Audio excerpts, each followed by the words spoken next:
Alright, SMR people, it's your boy, Butters. We're coming back with another Motocast, this time from the Brigg & Stratton Motorplex at Road America for AMA Supermoto Round 5. And today we got the usual cast and crew of Simp and Samp and producer Johnny Bang. Heyo. What's up, boys? And today our featured rider is none other than Wisconsin fast boy Ty Fietzer. What's up, Ty? What's up? So if you've been to a supermoto race in Wisconsin area for like the last 3 years, you probably know who Ty is, and you know that he's gotten to be extremely fast. We got Nicky on pole, Ty second, me third, Buffum fourth, Pecoraro fifth.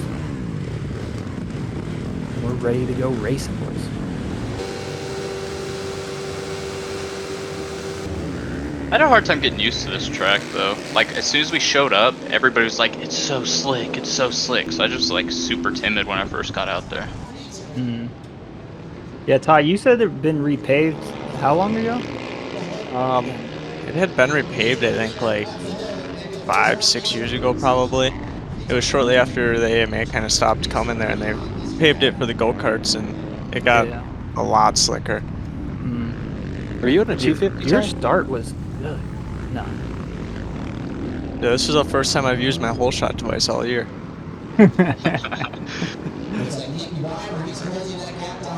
I came out hated full coming good. out of that dirt.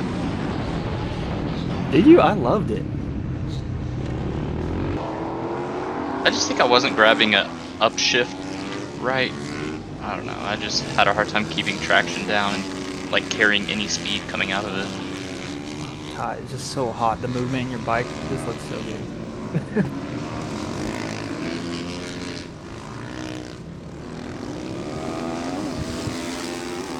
Yeah, so in qualifying we had done 107s, the three of us, me, Nicky, and you. Maybe slide corner. Dude, that corner gets me every time. I can never hit it perfect. Yeah, I think it was one of the first laps on. Did you ride the night practice the night before? I did not. Okay, yeah, no, it was someone I saw him cut over that bumpy curbing. Yep. So I was like, is that slick? And I saw someone go right over it, and I was like, oh, okay, we can hit that. Yeah, they just put in like those curbs on the corners this past year, and I don't really prefer them in a lot of sections. Like some of the sections they put them in, and they are not in ideal spots. Because I used to hit them all the time, and now it's a curb, and it'll wash you out. Missed it right there, but Nicky had gone down in the dirt, trying to go to the inside.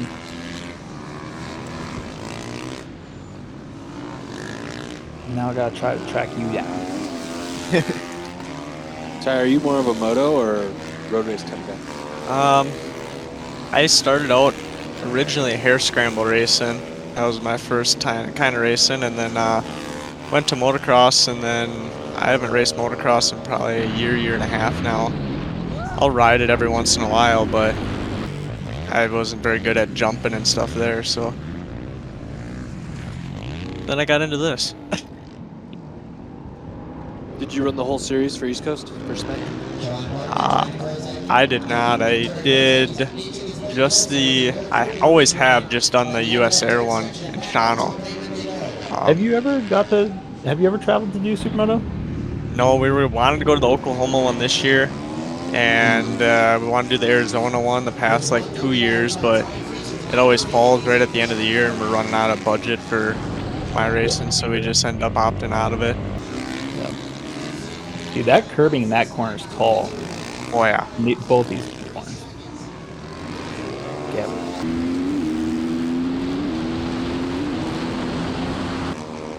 Yeah, this track is, for some reason in my mind, I've been here a couple times and stuff, but in my mind I kind of like think of Shawano as being like the premier track in Wisconsin and stuff, but Road America, I was sleeping on it. Like, they did such a killer job prepping the dirt for us. Like, you see they're laying out air fence against the wall and stuff. They built up the dirt section. They had good inside lines built up to give us separate lines to go do. Like there, I was scoping out the inside to see if I could make a move there. stuff. And then accident, that was loose right there, but it was also kind of fun because you really had to make sure you executed well.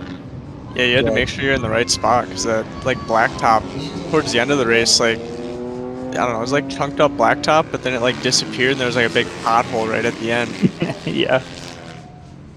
Yeah, I would try to like I'd be on the throttle, but I'd short shift and right as I'd hit that bump, I'd grab another gear and try to unload the chassis a little bit. Yep.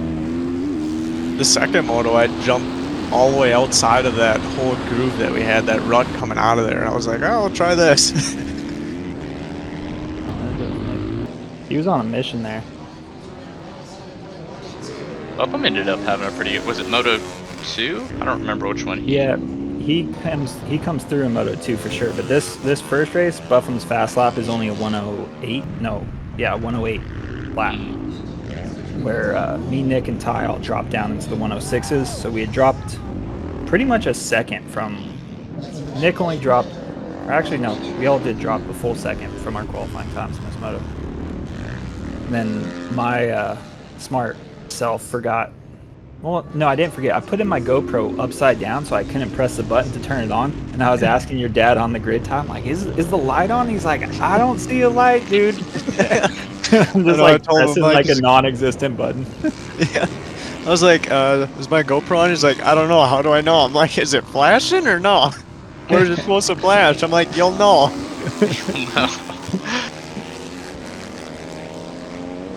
Yeah, I told Johnny when we called him after the race because unfortunately J-Bang wasn't able to come up to this race with us, and I was like, dude, it was awesome, but I forgot to turn on my GoPro for Jumping down that hill, that inside there was like, you could really make some time on that inside, but whew, it was like, Yeah. you could push the front there too. I did a couple times. I think it was the second moto you watch, and I really screwed up some of them coming in there. I almost crashed so many times. Yeah. And then those bottom berms, man, I loved railing the outsides. Dude, this downhill right was so sketchy for me. Oh, I know. Oh, you can see Ty slid right you through. can see him right there. Yeah, the camera doesn't know slick. justice how slick that is. We push the front there. And you just have like so much force because it's like a downhill, like tight turn. Yeah, this track's really like, it's not too bad. I was actually surprised at the grip on that day because I think it was a little bit colder out. But on like a cold day, the track gets like really slick. Or if it starts raining, it's so hard. Like you have to be on reins here on this type of paved track now. Yeah, and that track does not chew up tires. I couldn't believe how good my tires looked after the day. It's like pea gravel. I don't know. Yeah, it has decent track. There's spots that look like, but You I running feel a like it just didn't have a Metzler? lot of aggregate in it. I think it was kind of smooth. Yeah, it was definitely smooth. for the most part, I'd just stay standing up through those corners. Dude, you're throwing up so much roost there. It'd be like I go through a wall of dust and just be like, I hope I don't like push my front out of this rut right now.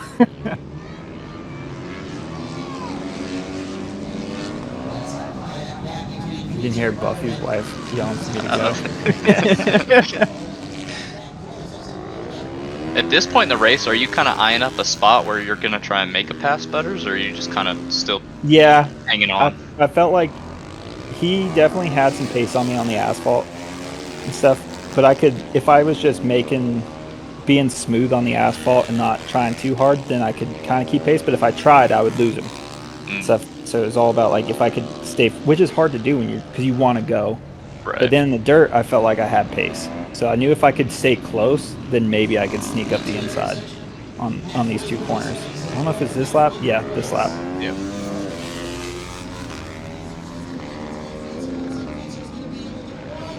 And then, like, this track is so hard to pass on when you are on our pace, you know, like the line gets so thin. So I knew that even if I hesitated and just made sure I held a median line, yeah, you can see how slick it is right there. I knew this first lap here, I knew you're all over me, but I was like, you're not going to pass me right now, you know? Like, where are you going to go? Like, fully commit, and it's... Yeah, dude, like, I could one of those hear you things, rev limiter there, and I was like, I know you're there. And then we're coming up on McLean to lap him, and I'm just like, Please let me through. Please let me through. Dude, that Cowie's pulling. Dude. Stock Oh motor. wow, I did not know you were that close. Dude, that's that commitment point. I'm like, I should do it, but I don't know. Dude, it's that track is so much fun. The energy that like you get to ride with, and then Yeah. I knew like that whole lap, that first lap I was in the lead through the asphalt. I was just like hit the lines to where he can't get by you, and then charge. Like so, I just like put my head down in the dirt, and then I'd go back to being like, all right, just let's not overcook a corner, because like as long as I didn't do anything stupid to blow a line, I wasn't going to give you an opportunity unless you wanted to like really risk it, you know? And that was probably going to put us both on the ground. So I just knew as long as I was smart on the asphalt and just charged my ass off in the dirt, then maybe I could get a little gap. Yo, I like this little section right before the like front straight, this little chicane thing. I had a lot of fun on the 250 there. And then what was your mindset to like kind of, for me, it's hard if I go from like leading and feeling that pressure to all of a sudden having to be the pursuer. Sometimes it's like a weight off my shoulders, but it's also hard to like reset. Was there a bit of a point where you were it's just like, I don't know. It's obviously you were faster in the dirt, and I knew it because I could see you like kind of running that inside line, and I don't yeah, ride dirt that at corner all. right there is probably where it was all happening, that first one. Yeah, for sure. And so seeing that line, and every time I'd hit that jump, I'd consider, I'm like, dude, I just gotta try it. Just start trying it, like get practiced on it before the next race. And I was like, you know, just play it smart. Just ride the line that you're comfortable with and keep going. So that way, maybe come the second one, you can try and get another good start and run out there and maybe have another chance at it. But it's hard Yeah, to charge like this. But I kind of like being second more, honestly, because it gives me something to like run after versus Oh, for sure. having Yeah. someone behind you. You make so many mistakes. I agree. Yeah. There's certain guys that can really, they just thrive under that pressure. I'm not one of them. Yeah, I like to be the pursuer. for sure. Yeah, your fastest lap was 106.9 this moto and stuff, but that was that was on lap 6, and that was your only 106 you did, but you had 9 107s in this moto. Yeah. So you're damn consistent.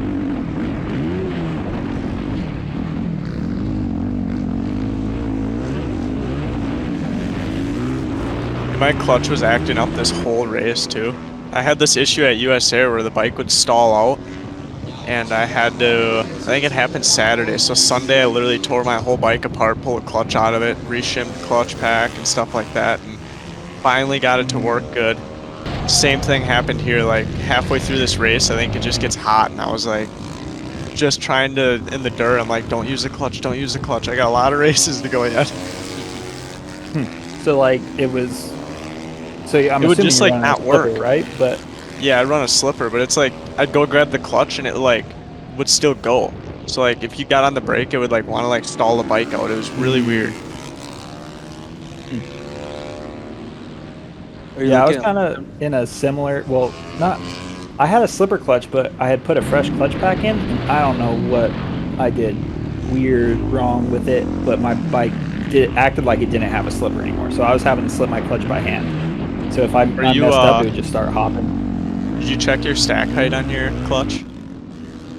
Yeah, it was the right in the upper end of the tolerance, and I ended up, because I got this bike from Joe at RSR and stuff, and it was Hoffman's bike, and then it was Joe's bike, and so it's had 5-6 hard years on it already, and I don't know that the clutch plates have ever been refreshed in it, so I was like, man, I should probably put a fresh clutch pack in this thing.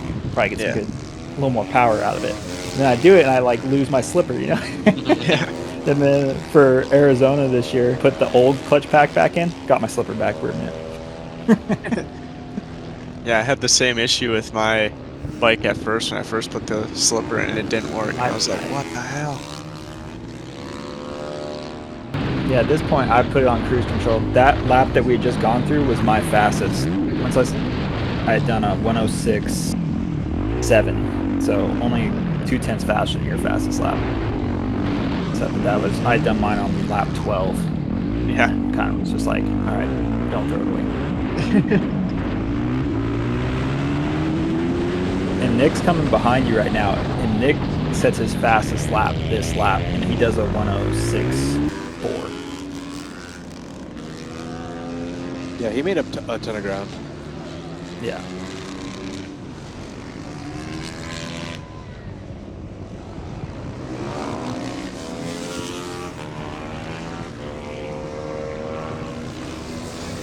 Good look back, make sure I can still pull wheelie. You got those nice steep wheelies. I like those. Oh yeah. This is nice. To get lucky, I'll come down the hill over there, and I usually try and do a coaster, but wasn't quite there. I don't know if we wasn't this the cool down lap where you had a bit of an incident? No, that was the last one. I think. It might actually. No, it is this one. Because he's looking over. You guys, yep. Oh no! Literally barely tapped the front brake and it was gone. I'm like, oh Christ. That was the lap to have it, though, at least. Yeah. Dude, did you smack pretty good, or you get away from it alright? Oh yeah. No. I laid it down pretty bad. I was like, oh no. Dad's like, what happened? I'm like, I don't even know, but it happened really fast. Did you start jumping cause we kind of had that little double, but then there was like two small rollers in a sense after it? Yeah. And I was like jumping the whole thing. Yep, Did I you would start kind of do that, and then I would, towards the end, like if I couldn't quite get slowed down enough, I'd almost kind of case it, try and shave off a little bit of speed, but that got kind of sketchy sometimes, because then you would, your rear wheel would be up in the ground, or up off the ground, and you'd be trying to slow down, and you had nothing. Yeah. What are you running for a front brake? I have a Moto Master 320 on it. Yeah, I feel like the Moto Masters are touchy, dude. You gotta, Oh yeah. You're talking about having to be careful in the dirt section. I'm like, I'm on a Behringer. I just abuse that thing in the dirt, and it does me so good. Do you carry a lot of like corner roll speed? And I noticed that when I was following you, like that's the one thing I'm not used to. Like motocross, you'd come in and you'd just put it in a rut and go. And this stuff's like, you gotta roll so fast with it and be smooth. Yeah. Yeah, it's definitely, I mean, it's the same, but definitely different than Moto, because it's like Moto, you can drag your front brake to keep you in a rut, where you drag your front brake while you're leaned over on a Supermoto, and it's not going to end well for you. Yeah. Charlie, that's what he needs. Dude, when I rolled up to the line for that moto, I felt like we were so tired from that. It was such a long day because Road America, they put on a great show. You guys have a sweet club with I don't know, there was about 80 riders or whatever. A lot of classes to go through, so the day was super spread out compared to a normal 3-class national. Yep. We normally have, and so I was numb when I went to the line that one. I was like, why am I wasn't excited. I was just like, what am I doing? And I was like, I'm just gonna go ride my bike. They really roll through the schedule really fast. Thankfully, they're even on our regular points race, they get them done fast, and then they love the Supermoto stuff, so they're trying to promote it and make it better. And they were asking me questions, asking you guys about dirt and stuff, and what should we do here, and should we throw water on? Right before the riders meeting, I was up there, jumped the fence, and I was helping them pour water, make little fixes here and there where the track wasn't real great, because it picked you on that first jump. There was a big picker at first, and I was like, knock this down, because they kept saying they were knocking it down, but it almost never felt like it got knocked down, No, I was just knock that little 6-inch lip off the top, because I'm like, you have people that are new here and they're gonna get bucked and we're gonna have an issue. Dude, the lighting looks so good this moto. Oh, Keegan, no. He almost got the jump start. Yeah, our boy Keegan back there on the number 50. He's a Colorado boy. He made the drive to Wisconsin. Is that his first national? Yeah. Well, yeah, it would have been, because we never had a Colorado national with him. Oh yeah, he didn't go out and do the rain race, did he? No. Oh, here's where I try your line. Oh, maybe not. Oh yeah, it's right here. No, you went to go sneak No. inside, and then Yeah, I wanted to jump to the and inside. then you hear just Nikki missed say, it. "You all right?" You all right?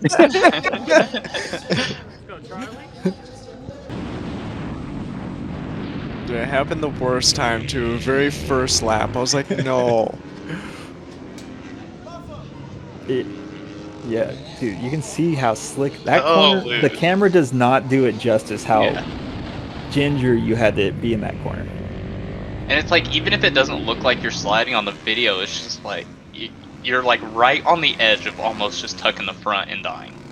Yep. Yeah, it's like slicks in the rain. You literally have to like be straight up on the bike, and you're just like kind of tiptoeing it down that hill, and it kind of carries you down the hill because it's off camber there. Yeah. Always stoked to see Buff Daddy doing good. Was he on his 250 for this, or did he go 450? This would have been his 450. No, yeah, it was 450. This was actually my fastest lap of the race here. The second lap.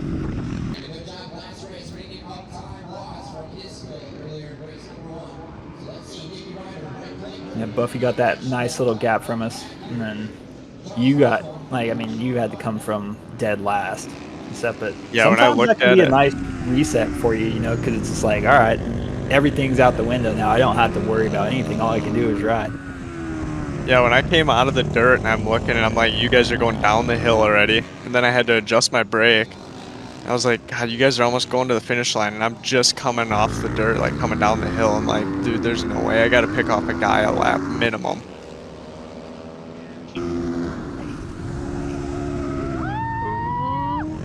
Dude, I almost put my front tire on the curbing and went down. Like, I was like, let me through, and Buffy did not let me have it. And then This is probably when I raced wanted to the get by best, Buffy so quick. I could not get this inside line. Nick, yeah, see, I you rode the almost crashed there. Nick's yelling at me. And I just gave Buffy a gap again.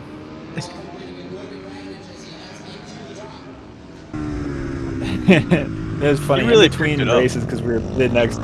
Yeah, dude, because he drops down to a 106 in this moto, just like we had done in the first moto. In the first moto, he was a 108, so he dropped. Yeah, he picked it up big time. over a full it was second. impressive. Did he do any changes, Yeah. or is it more of like a mental thing that he just picked I up? think it was a little bit of a mental thing, and then I had told him in between races, I was like, yeah, when I got by Ty, I knew I didn't need to push on the asphalt because where was he gonna get me? And I would just charge in the dirt. And then Buffy said that that's all he was thinking when he was in the lead. He was like, I can fucking fuck up these corners. They ain't gonna fucking find a way around me. I was like, man, why did I say anything to you? Dude, Charlie was ripping in that first corner going down the hill, like faster than I wanted to go. Yeah.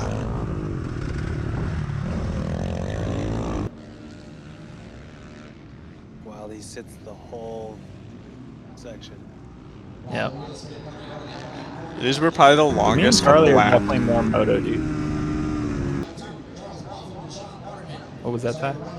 These are probably like some of the longest laps because it was like every time I'd come out of the dirt, I just didn't gain Yeah, you anything, just didn't gain wanted. anything. I'm like, come on. Dude, I was pushing so hard on the asphalt though. Yeah, Digging dude, the late apexing. this moto, you dropped 9/10 of a second from what you did the first moto. And after the race, like, all I was hoping when we came through for the last lap, I was like, do not throw the white, do not throw the white.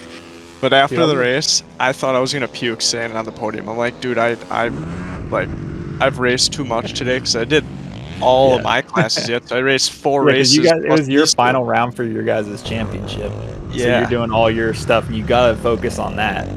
But then you also got this national you want to do, Right, like the one I did, figured it out. I was like, oh, I gotta take this place in order to get this many points to wrap up championship. So I count all the riders as I'm on the grid, and I'm like, dude, this is perfect. I did 3 laps and I pulled off. And I was like, I'm saving myself drinking water, just trying to recharge for this race. Yeah. Yeah, I feel like I had pace on Charlie through this whole infield. I just couldn't do anything about it, so I'd swoop out and cut under and swoop out and cut under on these last ones to try to get a run on him right here. I just Oh, wasn't well, making Mickey's it just work. up your ass. Yeah. Oh, it'd make her tight there. Dude, Oh my and then gosh. he gets me right here, dude. Oh.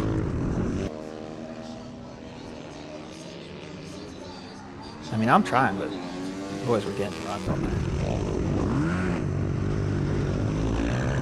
And now I was just like, damn it. I wanted to cuss Charlie out because I was just like, I need to go. Yeah, it's almost better. Like I found to like step back like 3 bike lengths, especially going down to that bottom, and then try and get a run on them. Yeah. It's like when you're right on them, if you're faster, it's like so hard to actually make the pass. Oh, Nick. I remember Dude, seeing that that was coming so down the sick. hill, and I was like, oh fuck, I gotta go. I thought he caught you up a whole bunch, so I was like, all right, it's go time. Start pushing. Yeah. And then that one really, like, his bike didn't refire quick. He did, like, we're doing 106s, and he went and had a 131 this lap. So he lost A lot. 20 Yeah. seconds. Like, Yeah. he was done. Or, like, the first lap when you crashed and stuff, like, you still did, like, 115, I think it was. Like, you only lost, like, 7 seconds. Yep. Charles Buffum.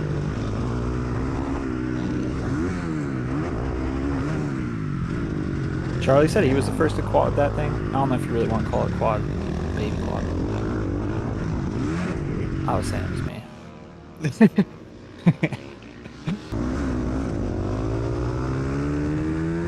But now I was just like, I felt like a relief right here. So I just was like full relaxed mode because I was like, all right, let's remount the charge against Charlie. Nick was like my main worry. And then you had gone down and I could kind of see you a ways back, but I had like, I mean, we'll see here. You catch us at the end and then I had to like re-pick it back up, which was not fun. Yeah. I know when I finally caught up to Charlie after you got around him, and I was like, I think I followed him for a lap, maybe a little bit more, but I was like, dude, if I can't get around him this lap, like, I'm gonna get really aggressive here, and it might end my day, but I want to go so bad right now.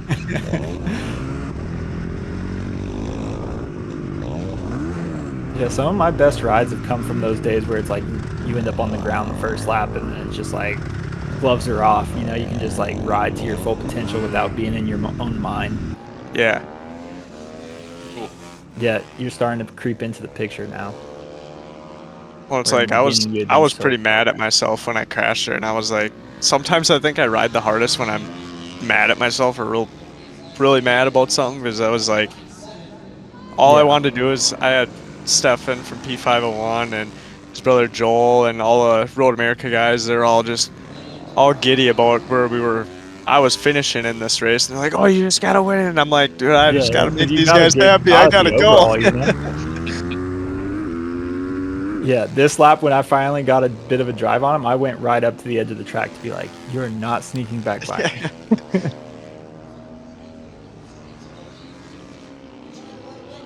And then I thought I was good, and I put it on cruise control, and that was a problem. Dude, that dirt section was so much fun, though. I love just standing up to that car. I had a lot of success on the inside lines there just because I still have the Moto suspension on. So it just kind of like sat really good in those ruts, and I was able to carry decent momentum through. Yeah, I didn't feel like I could get those inside ruts at all with my bike, and I do think it was because being the stiff suspension, I didn't have that suppleness to like really grab those ruts unless I was super precise. Yeah. It was both races when I get the lead. I was lapping McLean. At least this one I didn't have you bouncing your rev limiter right behind me. Dude, my bike runs out of gear there, and I'm like, I am not gearing this thing up at all or down, because I was like, this thing's perfect everywhere else except for that one. I'll just sit here on the limiter Yeah. for a while. Yeah. The Just poor sounds motor. too good. It had a brand new exhaust too, because Shano, that thing blew apart. Oh yeah, that's right. I remember that. Yeah, I could like, I was a ways behind you and I could just hear you. You could feel it. That's the second year in a row my exhaust has broke at US Air. But that, I mean, that's a Cowie thing. I feel Yeah, like. they break the mounts, but this one, like, it didn't break at the subframe, which is usually where they do. Like, the rivets broke out of the exhaust, and I've been basically milking it for like 2 years on the thing of just re-riveting it. Then finally I cut a hole in it and I had hose clamps. Yeah, that didn't fix it.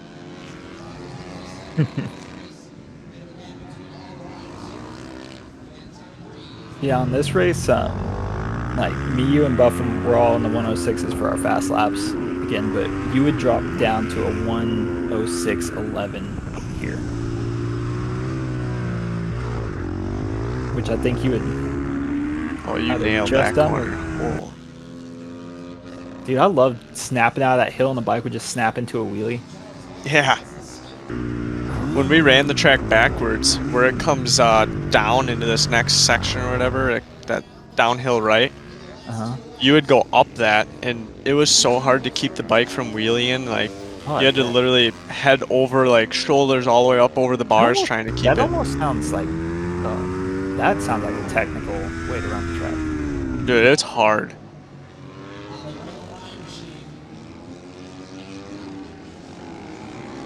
Yeah, I mean, maybe it's just bias from getting a win or whatever, but I've really enjoyed riding Road America this day. So, because that track is so fun. There's so many, just the way the corners work, the way the apexes work. You can late apex and really, I don't know, just mentally break that track down. Charlie, Did he just let you by? Let's tie by. I see him waving, and I'm like, okay, well, this is going to be a lot easier then. This guy. No, I love Buffy. He told me after this, he's like, I thought about letting you buy, but then I was like, what kind of racer would I be if I did that?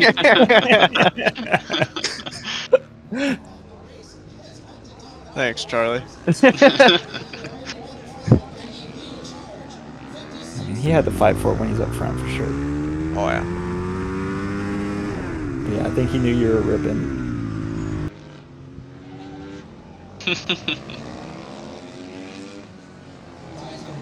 Dude, that downhill was It's the so two times gnarly. I've been there before. It was never that slick. It was just like a fun corner, and this year it was like, oh my god, like I would bury my brakes real hard and then just like fade off and just like pressure my inside handlebar and try to get the bike to like, if it was gonna drift, then I was like already giving it that input.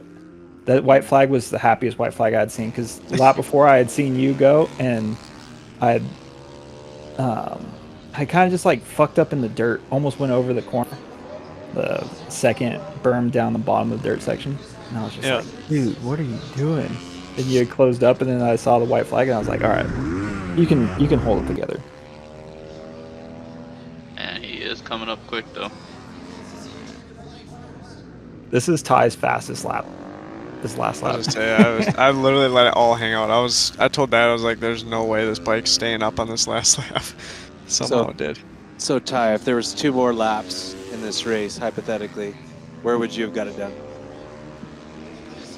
Or tried? Technically going up into turn 1, I would have went in there. Oh yeah. We were either both going off the track, not to be mean, but we were both going off the track, or I was gonna make the pass, because Yeah. I figured, like, I had that bottom section of the asphalt, and if I couldn't get it there, I could at least put enough pressure on you going into the dirt and have the next lap to try and make it happen. But I figured that was my strong point, because I've been running up into that corner for the last, year, 2 years, and pretty much have it dialed to where I can run it in almost as deep as I want to. And I was like, oh, this is my only shot. So towards the end of the race, I was running in as far as I possibly could with hitting my marks yet. Nick's pissed right there. Yeah, I mean, I would like to think that I could have like regathered my composure and like sank my lap times back down from 107s back into 106s, but you never know. I have a tendency to be a choke artist while I'm in the lead, so probably if the race was longer, I might have been screwed. Could have walked away with the overall there, buddy. I was trying, but oh.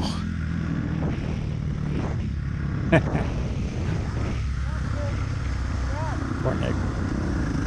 Dude, those races are so long because my sportsman and my pro asphalt races are the same length, and running 4 of those and then this 2. Oh my god. Yeah.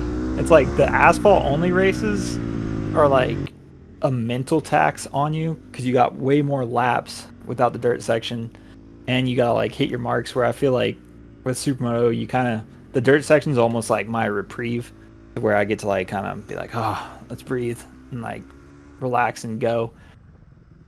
Well, and I don't know if you guys watched that Hank Vosberg at all when he was running with us in the pro and sportsman, Oh, but yeah. the kid's so fast and smooth, and he can snap the bike around literally wherever he wants to. So it's like, usually I can get a better start than him because he's a little smaller on the bike. It's a lot harder for him to get the start, but man, if he can get a start next year, like, it's going to take everything I have to try and give that kid a run or stay in front of him, because he's just so smooth, perfect every single time. It's crazy. Oh yeah, that kid's super impressive. So even those races, I mean, there's no relax time, so it's like you're pushing the whole time on all of those and these. Oh, I was so dead, I was just like, just hold it together, he's coming. Oh yeah, I was still dealing with my cracked ribs at that race too. oh. Is that from Shano? No, I'd done it riding Moto with Simba here. Oh fuck, oh boy. That was sick, you guys. Yeah, That was fun. So what did this do for points, Butters? This is Nikki had a 24-point lead going into this race, and then that took it in half. So after this race, we were sitting at only a 12-point difference. Nikki runs into him, he's like, you okay? He said that. Yeah. Alright, I'm like, I went from a horrible start, worst start all I asked day. Nikki about it. He was like, "Dude, I just hit the dude in the back." Dude, I felt it too, and he was like, "You all right?" And I'm like, "I don't have time to answer this. I gotta go." I know. The best race of the year. That was fucking rad. Seriously, that was the best race. Dude, I hope you guys come back to this again this year, or this next coming year. I hope we still do it, because It felt like Yeah.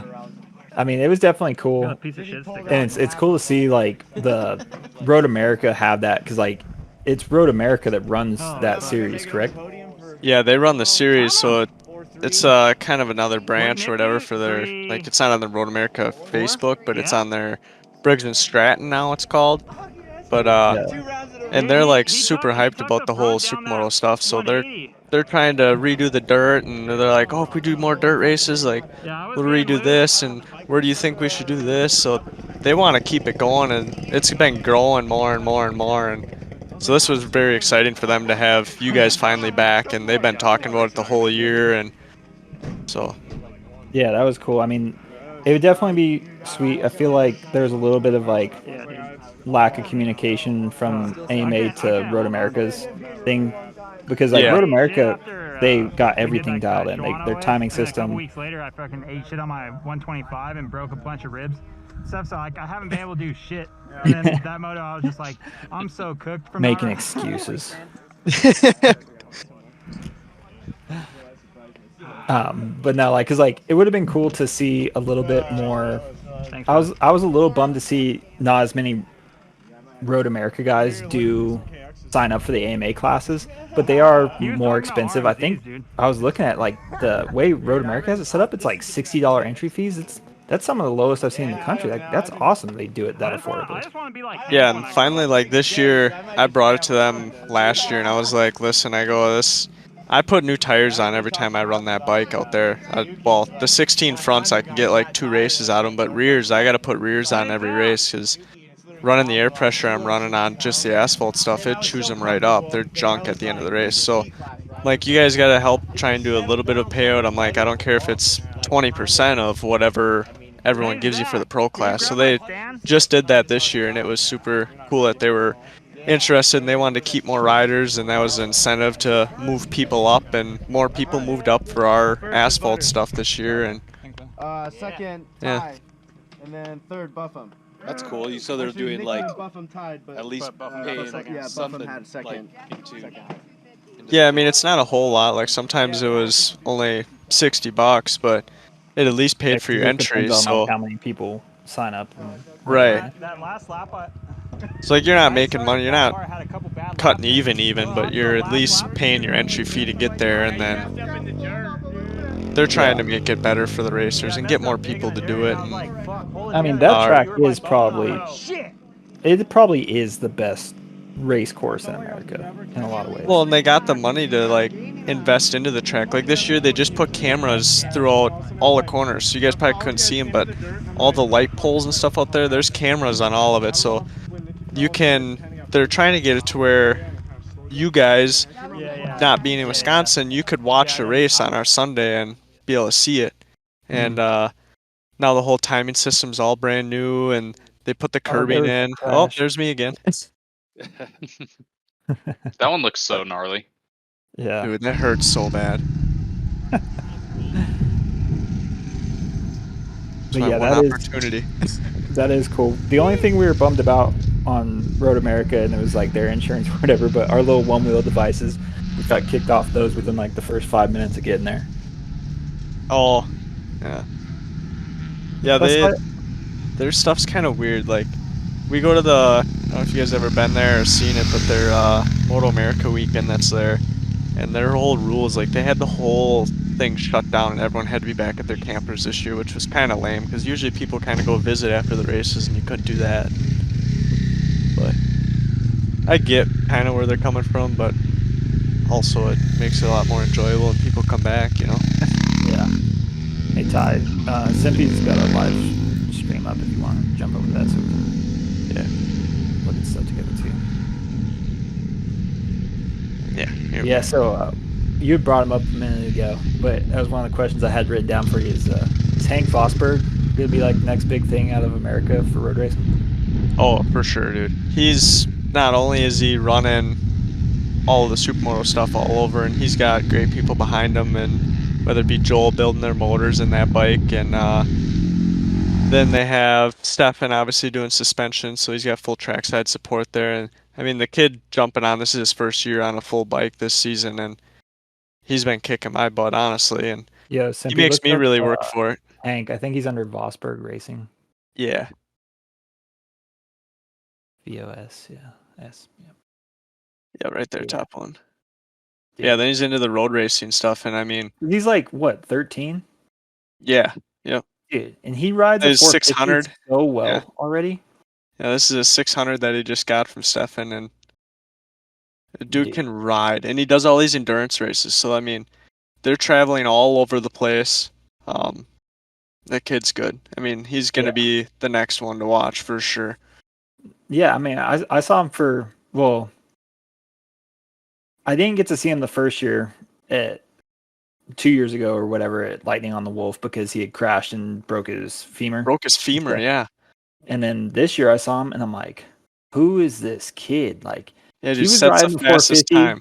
Yeah, dude, he was riding it with like the aggressiveness and lack of respect that Narbonne rides with and stuff. Dude, for And sure. I'm like, who is this kid? Like, he is unreal. And usually when I watch like the asphalt classes, I'm like, I don't really care for the asphalt only because I'm like, you guys aren't doing the whole thing. But when you see a kid like that ride it, I'm like, okay, that's pretty cool. Yeah.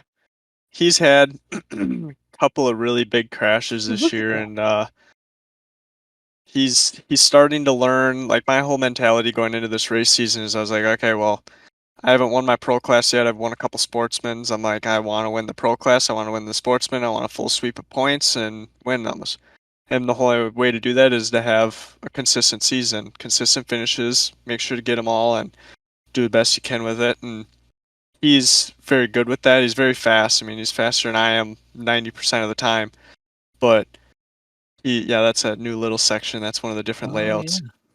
But he's like, if he would slow down and when he's out front like this, just run his laps, that's where I think he's starting to learn this, and he's kind of realized by watching me or talking to me that He's it's more watching that bike jam consistency. under him. Dude, this section was fast. Like, that's wide open, just right on Yeah, the 'cause that's limiter. like the same one that we were running, but with the dirt section, so we were coming into it way slower. Yeah. And then it was still hard for us to slow down on that slick asphalt, and you guys are coming into it Mach 10. I've done that layout down bottom there. Yeah, dude, I was so impressed with that kid. I was like, this kid's the future. Yeah, he wants to start doing some dirt stuff next year, so see how that goes. Oh, There's one really? of his big I mean- crashes. If you look at the one right under him standing by the fence, that's him crashing at yeah, that one. It's him crashing at USA or Sean or Road America. His rear tire dips off in the grass. Ooh. Ooh. Dude, he was way out front too, and I was like, no. Dude. Yeah, that's a fast section to have it just spin around you that fast on. Dude, and I was coming around the corner and I just seen him up in the air, and I was like, no way. That's a like there's been a couple times where I've told Simpy like you need to like watch your line go into corners as he's starting to slide into corners more and stuff, and be like, dude, you're gonna put your rear tire onto the curbing and fuck yourself. Yeah. Dude, kid can just ride anything. When I talked to him out in, I think it was actually Road America, I asked him if he was going to do like dirt or something. He didn't seem too interested in it. Surprised to hear Yeah, that. after the dirt section when we raced it with the AMA, you could see he was a little like, I'm kind of thinking maybe, but we'll see. He's a Yeah, bit I mean he's that dirt new to section the asphalt. came in really good. Like we blue grooved for the most part everything other than that Yeah. exit that was gravelly. But yeah, anything that kid can do that's gonna like diversify him is gonna be a win. Yeah.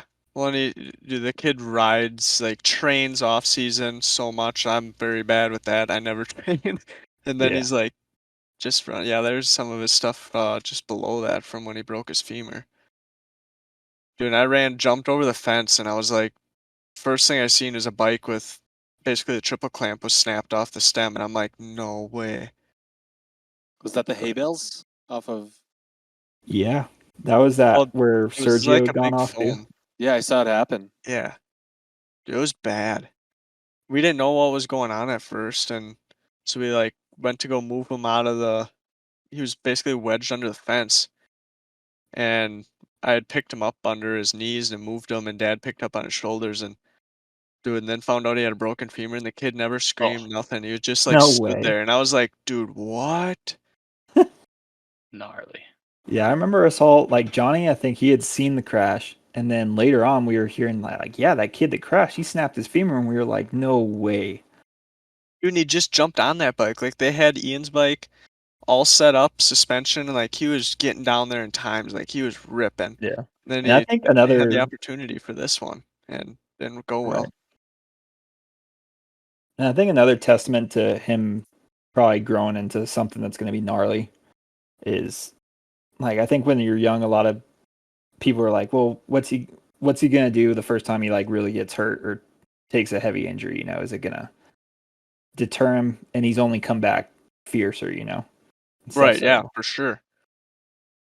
Yeah, every time it happens, it's like he finds this another level of speed. And I remember the very first time I seen him racing and riding, and he was on one of those Ovale like 190s, and the Mhm. kid was ripping on one of those, and he got on his 150, and the next jump was right from his 150 to a 450. I was like, dude, no way.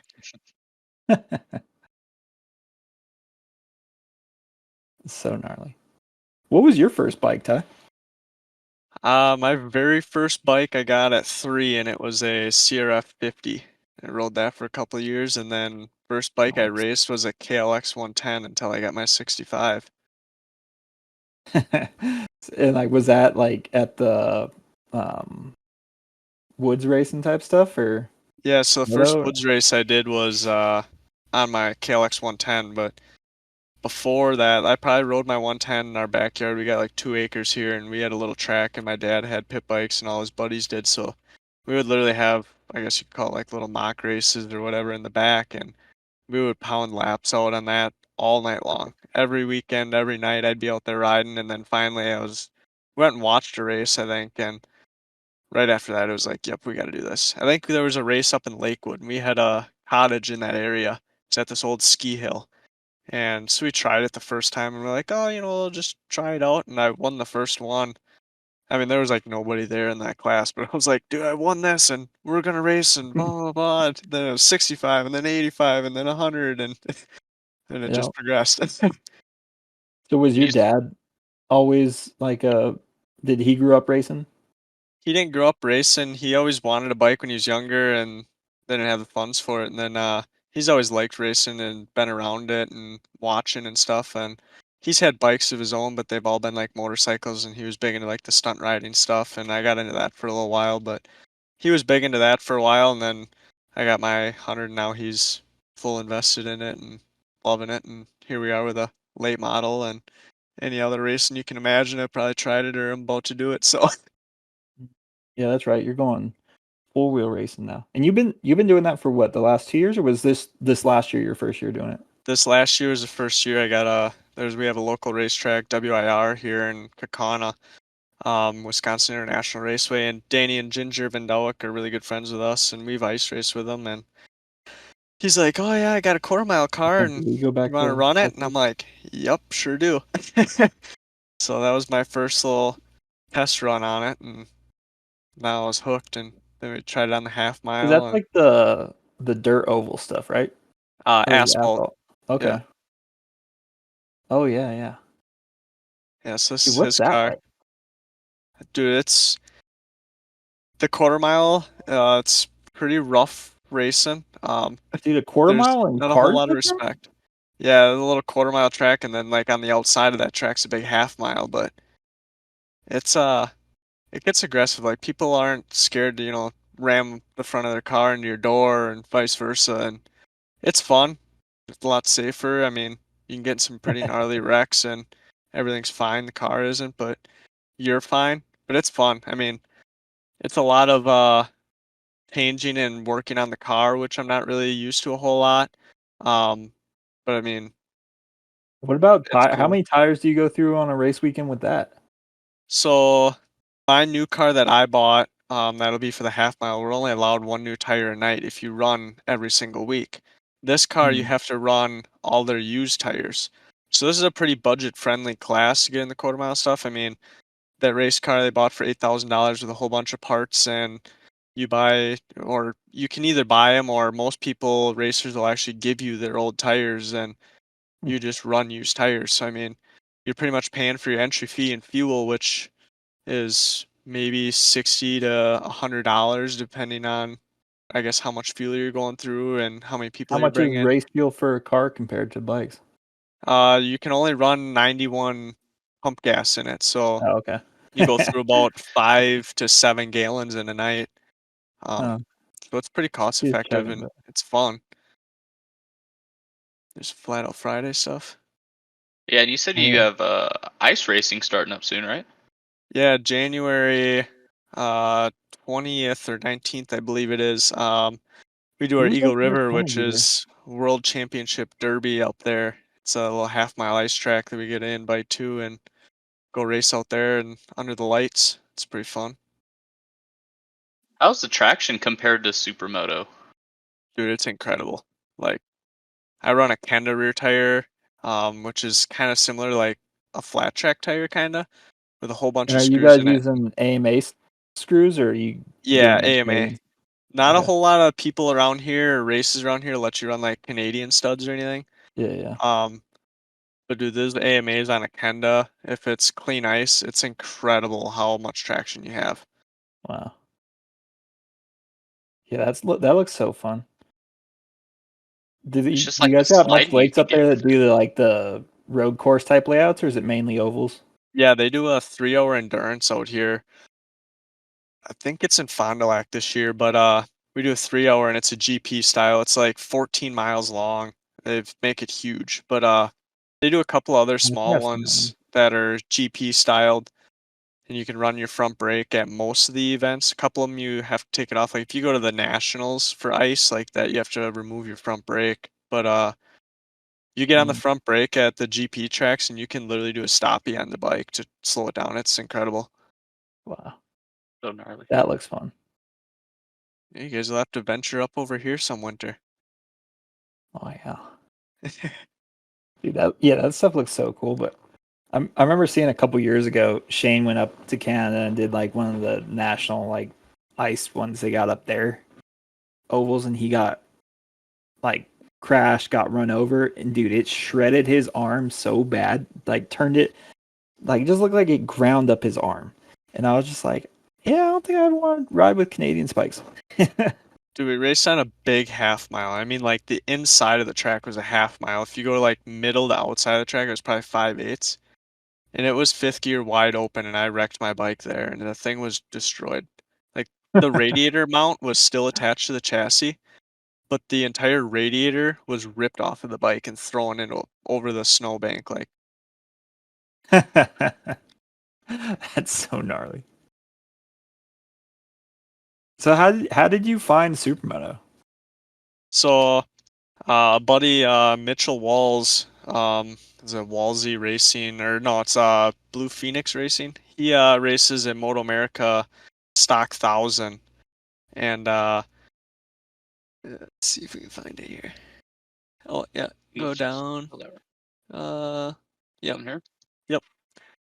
Yeah, he races Stock 1000, and I've crewed on his bike.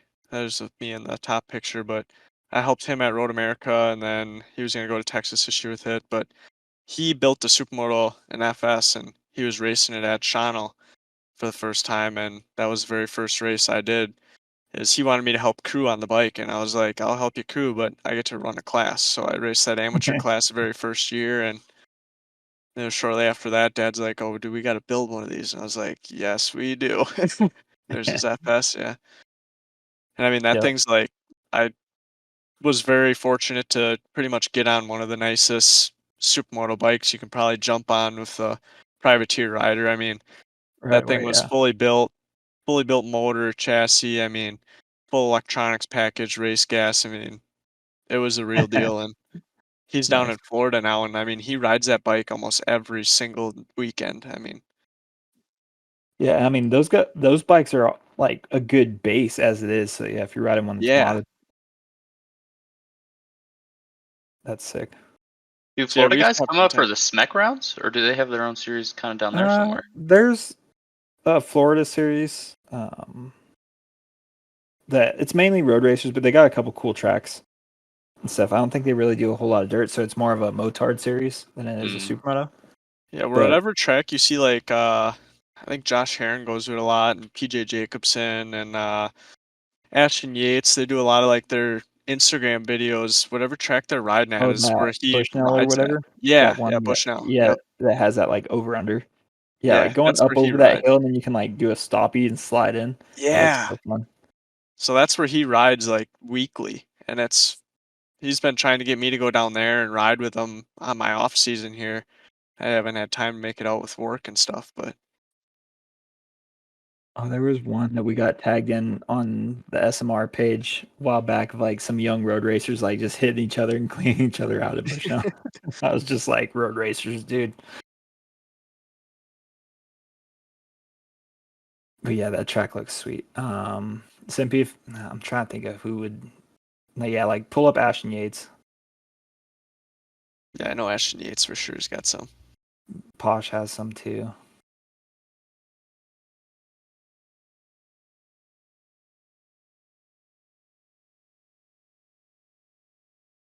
Dude, his dad was such a savage on a road race bike back in the day. Dude, we went to one of the Moto America races, and they had their big motorhome and trailer there. They literally had that bike on a dyno in the back of their trailer, dynoing it before he went out and raced it.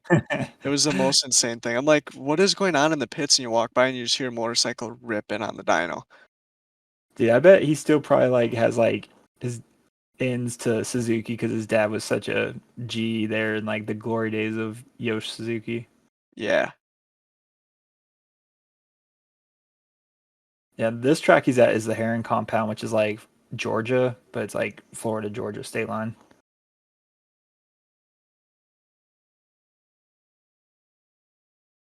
Yep. Them road racers, man. Totally different riding style, dude. Yeah, it's wild. Like I always, I don't know. I'm a little bit biased for sure. I always kind of like throw shade at the road racers and stuff because I'm just like, oh, you guys can't go OG fast. Like, Supermoto style, you know? yeah. But when I went over to Supermoto Nations this year, dude, I had to like, because I mean, I grew up riding moto, but I also grew up road racing on 125 GP bikes. So I have a road race background, and I went over to Europe, and I was like, oh my god, I gotta go back to my roots of road racing because that was the only way to go fast. Like those guys are pushing so hard, and the lean angles are so aggressive, and the corner speed's so insane that you have to be hanging off the inside of the bike to just stay on somewhat of a wide contact patch. That one's Dude, I'm pushed so though. jealous of you going over there. That looks so much fun. Dude, yeah, like it was unreal. If you ever get a chance to go over to Italy, just do whatever you got to do to make it happen and stuff. Because that, like, they got so many cool tracks over there. The culture around racing is insane. Yeah. And they get a pretty full grid, it looked like, huh? Oh yeah, I mean, for Supermoto Nations, it wasn't like as big as it is during the GPs because you have just 3 rider teams for countries. Yep. Stuff. So there's like a bunch of Italian dudes that weren't there. There was a bunch of French and Spanish dudes that weren't racing because they weren't selected for the team and stuff. But it was definitely.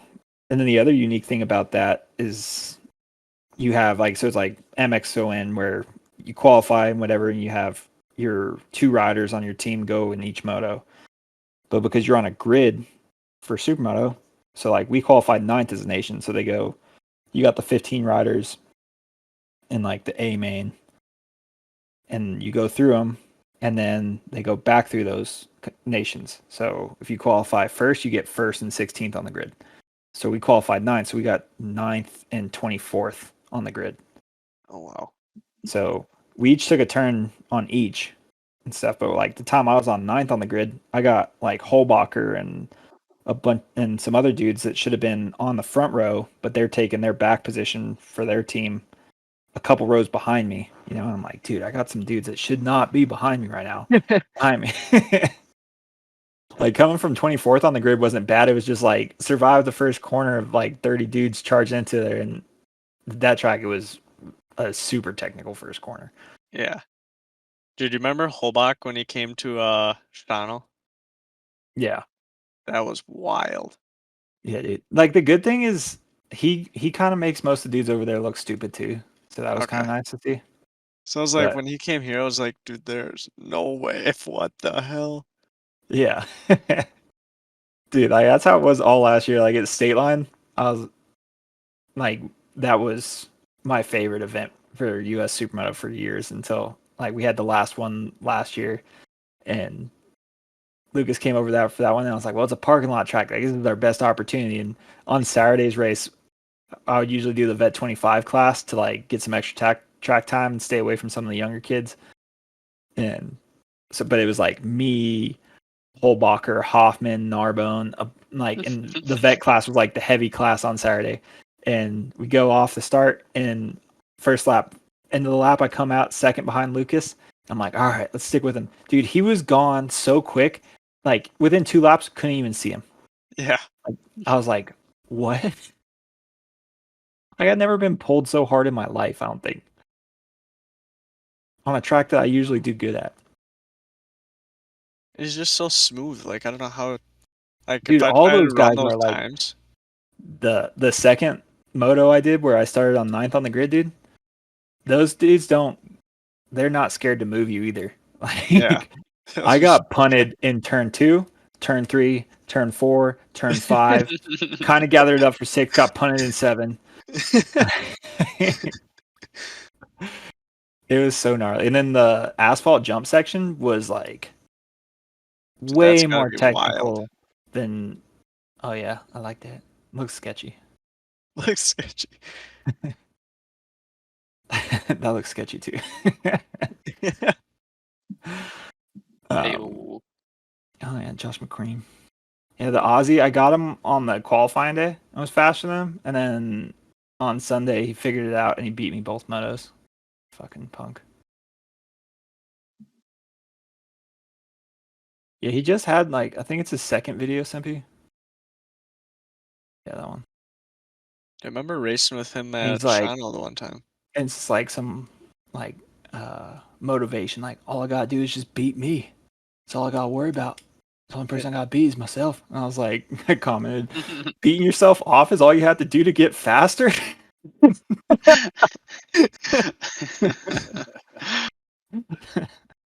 Did he even really post anything for Nations? Go to Or is his it on other his page. personal one or whatever? Yeah. And Ty, why are you on a Kawasaki? I feel like I'm not saying obviously you make it work. It's just not a common bike to see for Supermoto. Other than in Wisconsin, you got like you and Vosberg on Cowies. Yeah, no, we well, my KX65 would have been my third bike, and then after that, it's literally always been a Cowie. We've just accumulated so many parts for them that I can pretty much build 3 Cowie Supermotos in the garage tonight if I needed to with all the parts we have laying. So it was like I almost last year I had on order a well, didn't have it on order, but I was planning on buying a KTM. It would have been a 22 at the time, 22 Mhm. KTM factory edition, and then I was going to build a full supermoto out of that because they had the quick shifter that they just came out with and all this other stuff. And Right. by the time I had priced it all out, and I'm like, I could just go buy another Cowie and literally buy a new brake and put wheels on it and be into it cheaper. Like I have all the parts sitting here to do it. So it's just been hard for us to switch brands with how many years. We've always had pretty good luck with the Cowies, and Stefan's always ran them, so he knows them really well. His brother knows the motors really well, so pretty Yeah, I much mean put my that's huge hands in them. when you got a suspension guy that knows that bike and can ride it. Someone like Stefan's level too, you know. Yeah, It's not like he's slow. right. Yeah, dude. One time at US Air, we went and rode, and I'm like, I don't know, this thing just isn't right. It doesn't do this here, and he's like, okay, and he's like, pull the rear shock out. So I pull the whole rear shock out in practice and brought it over there, and he had springs laying in the trailer, and he put this crazy stiff spring in it and put it back on the bike, and do it was night and day. I'm like, dude, this is wild. And I've never been one to like tweak on my bike, so it's been really nice that I guess he's not racing this year in a way because he's very helpful and he sees Hank's really trying and he wants to see me do well too. And obviously it's representing his brand. And so he's been over and asking questions and just basically just starts tweaking on the bike and, well, how did it work? Oh, it did Yeah. this. All right. And he'll just make a change. So it's super cool to have him and have the knowledge that he has and be willing to help Right. you out, you know? Yeah. And No, that's he's a night good and day. dude. Yeah, it's cool to see like the presence he has at those Wisconsin races we went to this year, like the two we went to this year, being Lightning on the Wolf and this Road America one that we just watched. Stuff, but he's doing tire support.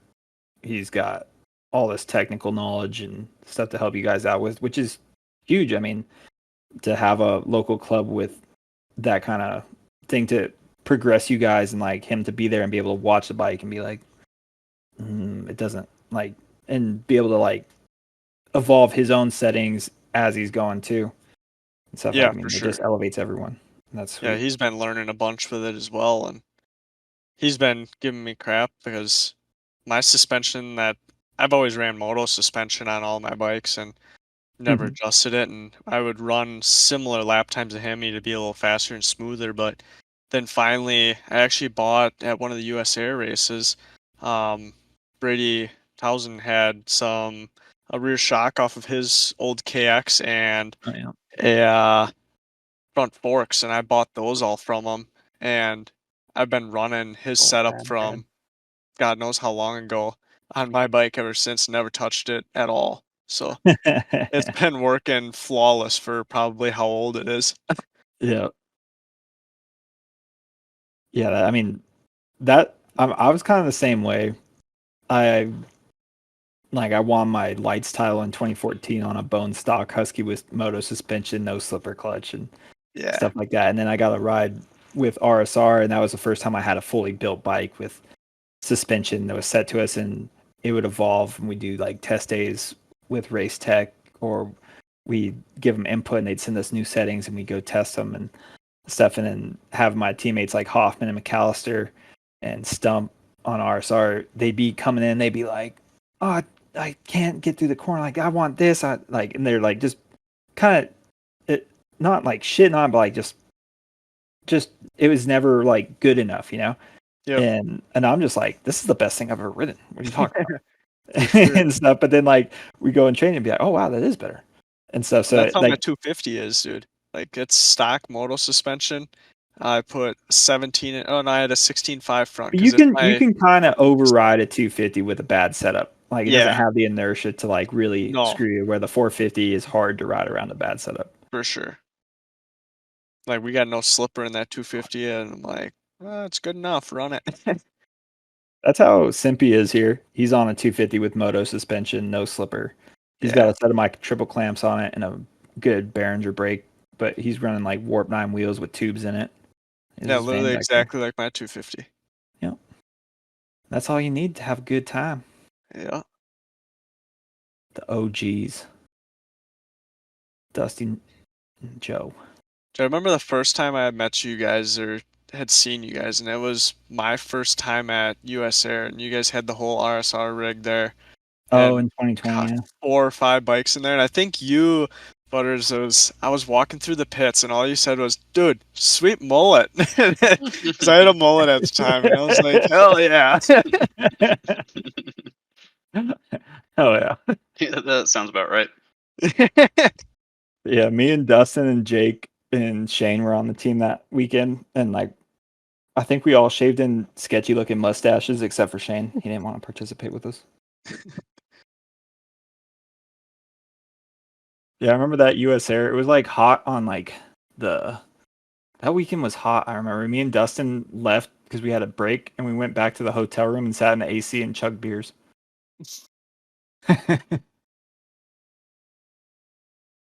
Oh man. What's your favorite part about Supermoto? Oh, well, I'd say for sure like that backing it into the corner is probably my favorite. Mm, Like when you can back the thing into a corner and or best one feeling in the world. year on the dirt at US Air we had a bunch of rain and the next day it was like super tacky Oh where you yeah. could ride it just like a motocross track and like it would be pulling a wheelie coming out like that was probably the coolest thing Dude, for me. the ruts that day were insane. Yeah.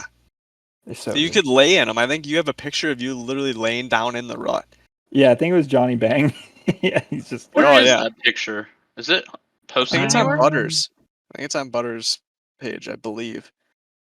it might But I'd be. just say like everyone in the supermoto world, racing world, whatever is everyone's just so Mm, Super nice and February. open to everybody, which is super cool, especially for new people nah, I getting in probably there. have Like, my story. Yeah, that's what I love about Supermoto too. I think like I mean the way it rides is definitely like back end's like the sickest feeling in the world, but for me it's almost like Supermoto race days are what get me more excited than any other form of racing I've done, road racing, motocross, desert, and stuff, because it's like the way a dirt section breaks in on race day when everyone's having to do it, whether it's a crappy dirt section that's powder or it's a dirt section like we had at Road America that was good, or that unreal day in Shawano because of the rain and stuff. But when we're all doing the same track and the way it all shapes up, because you can go do a track day and you can run the dirt section and stuff. It just doesn't have the same vibes as that race day when everyone's having to do it. Everyone's having to do the flag drops, and the community around Supermoto that probably plays a huge part into that. But for me, it's like the Supermoto race weekends are what really draw me in, because there's no other form of racing where it's like most of the time I'm like I'd just rather not deal with the nerves of race day. But Supermoto, yeah, I'm like, it's a good enough time. It's worth it. yeah. Well, and everyone's like, there's something wrong. Like, you can't figure out this section of the track. Like, people talk about it, and you can actually like kind of pick up on a couple tips, and it makes the racing better. There's certain people, I guess, that won't really tell you certain things here or there, maybe steer you the wrong way. But like, you go into the late model, like asphalt world, everything's so top secret, and you ask this guy, and he'll tell you the complete wrong thing, or oh, don't tell people these spring rates, and it's like, dude, really? Like, Yeah. Yeah, Supermoto I don't feel like really has any of that, which is No. awesome.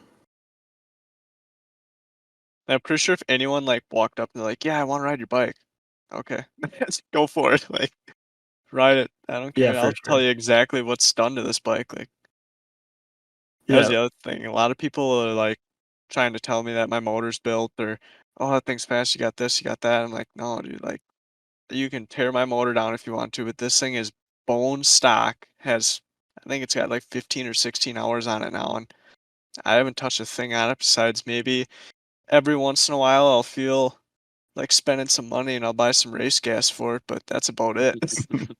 I love it. You're a true Supermoto guy.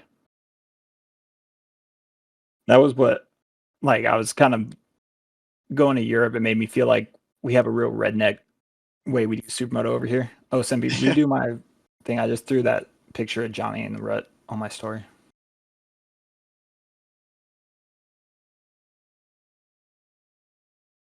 So What's we your can see race J season? Bang laying in the Ty? ruts. What months do they run? Yeah. I think I got a picture of you, Butters, right behind me on my Instagram, and I'm wheeling out of the rut, and you can see some of the like tire tracks in the ground. Mhm.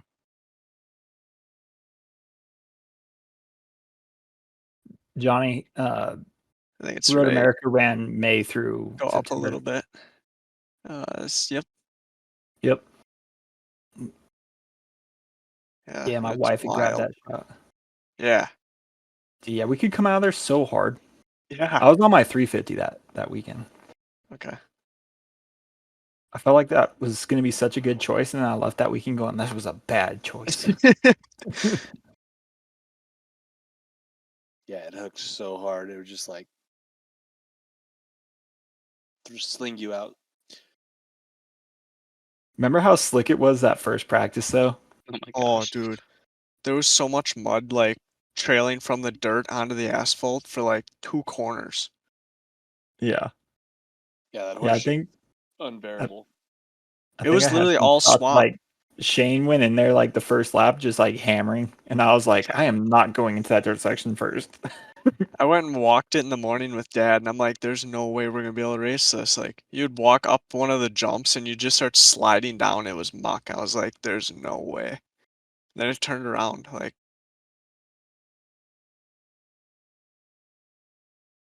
Shane not bad. I love that track.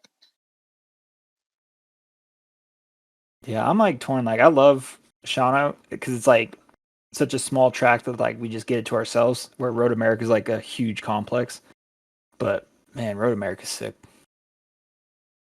I'm still protesting Road America. Yeah, getting kicked off. Like, 'cause I understand why you guys had all these. Like, you go to Wisconsin, there's a bunch of these little electric scooters that have a bicycle seat on them ripping around. I'm like, why they got these lame looking scooters? And then we get yelled at Road America for being on our one wheels, and they're like, if it's a personal transportation device, it has to have a seat on it. And I was like, what? dude, on And then I big was like, race I get weekends, why. they'll check your trailer and make sure you're not bringing in a golf cart that they don't approve of. It's wild. Huh.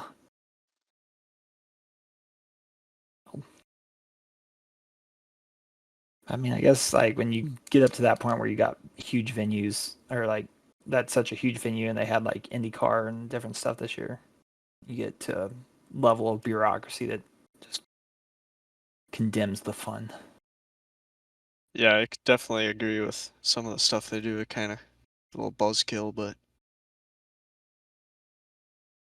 Yeah, that's where Shawano's nice because you can kind of just get away with whatever. But yeah.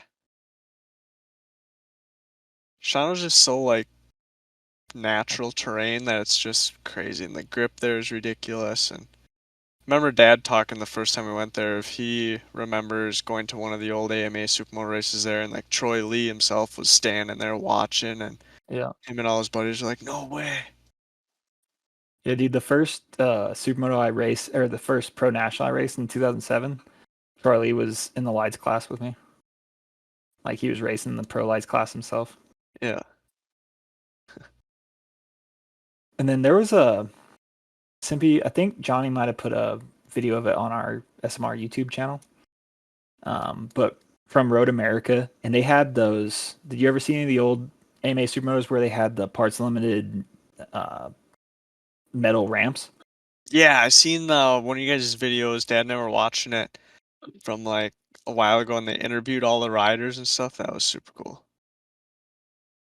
SMP. Yeah, because like I wanted to see exactly how they did that, where they put those jumps, because they had the jumps before you did that slick downhill turn, but you would do like a tabletop and then hit that. But then they did it in the rain or something, and I remember like Down there They at had the them on like bottom. the Baffaloo bottom for section. I want to say it was up top, but maybe it wasn't. I could be remembering wrong. That's why I wanted to pull it up. Which one are you referring to? Simpy, go down. Just keep scrolling down. Right there. Too far. That should be 2006. That one? Yeah. Yeah, it was like Jurgen Kunzel and yeah, look at like the tower structure they brought in and everything. Oh, were they running the track backwards? Skip No, forward. I think they're running it forward. I thought it was cool that they were doing that the same weekend as like the AMA Superbike stuff was going on. Yeah, and that's The how it people was there and the the times grids I there. did it in the past. And stuff was like that where we'd have Superbike and it was sick. You'd go over and watch like the Graves R1s go up over the hill to the finish line and hear the electronics like in them Start sounded so kicking weird. in, yeah, all the traction control stuff. Yeah, and those like cross plane ones. That was at Denver, this track. That was in the parking lot of Mile High Stadium. I can't believe the grids there. Like you look at the grids now and then you look at that and it's like, I how do know. we get back to this? I know. It's hard because like it was just kind of perfect timing. Like you had a bunch of dudes like Henry and Wardy and McGrath and stuff that were like tired and looking for sun. And then it was starting to get to the point where you're seeing supermoto specialists. Like Burkhart was kind of a OG motocrosser. Like he did 4-stroke nationals and did good stuff, but he wasn't a big name like a Henry. And then he came out and was like killing it in supermoto. And then you had Cassie Anderson on the TLD team, and you were starting to get these guys that were supermoto specific dudes that were like bringing it to the legends and stuff. And it was getting hard. Just this was 3 years into AMA Supermoto, and you were already seeing like the Pastranas and the Reeds and those guys. It was very few and far between that they would come out and do a race and stuff because they didn't want to come out and get their ass kicked either. Yeah. Yeah, I just remember growing up, we always had the one name I always remembered is the Mickey Diamond because it was a big poster in our shop always of him. Oh yeah, yeah, dude, Mickey's an OG. Yeah. Like he was like the forefather for like the free ride movement in the 90s, like early crusty stuff. But then before that, he rode like factory Husqvarnas and stuff back in the 80s when they were like dog shit and was competitive on them. And then he got a factory Honda ride and won like 1 or 2 outdoor motocross titles for factory Honda and stuff. And so like Mickey's a legend. Yeah. Doug is too. Like Doug was my hero growing up. That dude was such a G. He is such a G. Oh, yeah. The So one gnarly year I looking. won Sturgis, he was there as like the what do you call it? Race marshal. I want to see laps of the track. Why they gotta keep interviewing these guys? I think they do a bunch of interviews for a while. You gotta like fast forward a bunch. They got a triple there. That's sweet. Roughly same layout though. Is what we're Yeah, it's running. very similar. They go down to the bottom, I see there, instead of kind of. Okay, yeah. So this wasn't the year that they had the jump. Look how or at fast least they're not taking there. that corner, though. Oh yeah, dude. Well, like I swear, like even the years I rode it, that corner was never as slick as it is nowadays. Yeah. Well, he's been doing it for a long time. The boss of the KTM team can pretty much make his own decisions too. As now Boys was Chris getting Fillmore it. pressuring Yeah, this was a year that they didn't have the metal ramps. I don't believe, unless they're. I They have them on now. Yeah, I don't know if I've seen I don't them think- in this yeah, no. video. But I swear there was a year where they had it, and it was they did the jump, and then one of the KTM dudes, I want to say it was like David Baffaloop or Kunzel, they freaking wadded off of it and like slid down that hill like on top of the bike. turns into this race. The order was established with Jeff Ward. Fillmore made a pass in the early stages into second position. Third and fourth. It was sweet to see the dirt section blue groove like how it was in this video for us to race and stuff. Because the years I've done it in the past, it was not that. It was not good like this, and like we had it this year. Yeah, it'd probably just get like really dusty and stuff. That was one thing that they thankfully did It's last Chris year is they Fillmore had a in little second right water there truck. behind Morty. It drops quite a bit of elevation as you come back down those turns, and then as you come across the start and up into turn. Yeah, I don't know who I was talking. If it was you I was talking to, or if it was Stefan. Someone was saying that they were even open to like cutting in a dirt section up top, like where the trees are, stuff, and let us go up in there. Yeah, if we had enough interest and like actually for sure we were gonna have a good turnout for the dirt stuff, like they're willing to make the dirt way bigger. And the nice part is like if they ask and there's interest, like yeah, we're gonna have 3 big actual supermoto races. Stefan and Joel, like they love this stuff. So Joel put a lot of work into this track 2 years ago to get it running and smooth back out from not being ran probably since the last time AMA was there. And they worked together and really turned that series around, and they're willing to keep going on it too, which is super cool. Yeah, because they would make it bigger. That's awesome. And yeah, it was an 8-year gap between 2015 being the last time that AMA Supermoto had a round at Road America. Yeah. But yet none of them can really get inside of each other, make a pass. They're just kind of waiting Boys for a are mistake moving. at this point. Well, a mistake is what has given riders Yeah, this was a year before I turned pro, so it was pretty similar to that first year I did it and stuff, and it was so intimidating. Like, other than when I went to Europe a couple months ago, I don't think I've ever been as nervous as I was when I first turned pro, and you had all these gnarly dudes in the factory still involved in Supermoto.